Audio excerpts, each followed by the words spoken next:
وإن على امتداد جبال السراه للمملكة العربية السعودية، تحديدا من قرية أكشمة من بني سعد، ولد رئيس الرقباء سعد عبد الله خديدي في اليوم 5 من ربيع الأول لعام 1383.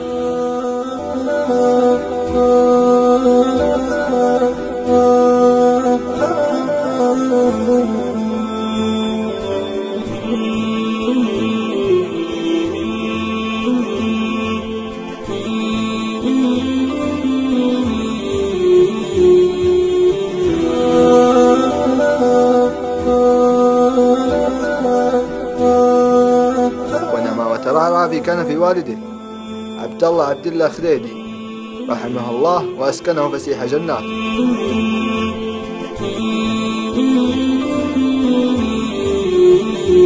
وتلقى تعليمه الابتدائي في ابتدائية الدار الحمراء، ليتخرج بذلك من الصف السادس الابتدائي لعام 1396.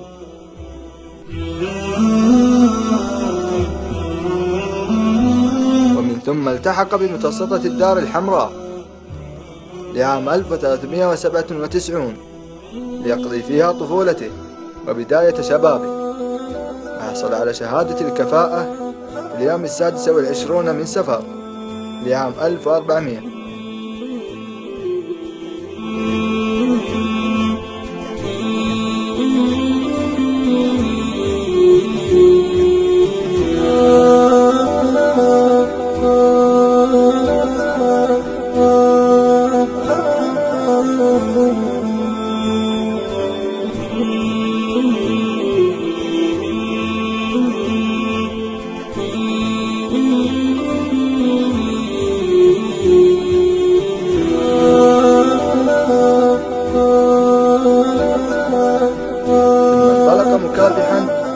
تقدم في معهد المرور بالرياض لعام 1401، وتخرج منه برتبة رقيب في اليوم 16 من سفر لعام 1403.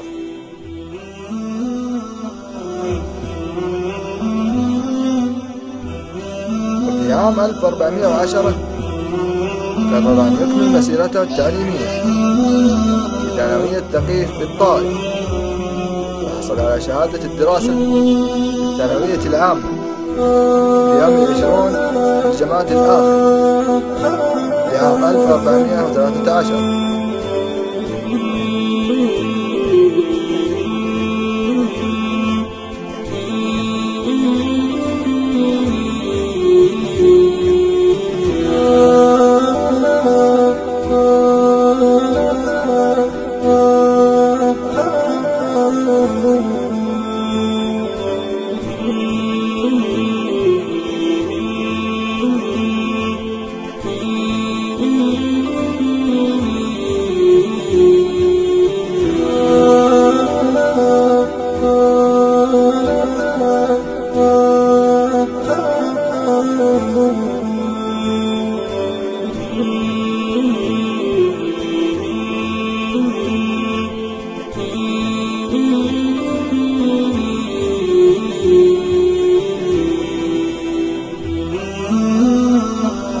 وبعد أن حصل على شهادة الثانوية دخل جامعة الملك عبد العزيز ليتخصص بالعلوم السياسية، وها هو ينهي مسيرته المهنية الحافلة بالإنجازات في خدمة الدين والوطن، وعطاء دام 35 عاما بكل فخر واعتزاز، سائلين الله أن يطيل في عمره وأن يبارك له فيه. والصلاة والسلام على أشرف الأنبياء والمرسلين سيدنا محمد وعلى آله وصحبه أجمعين.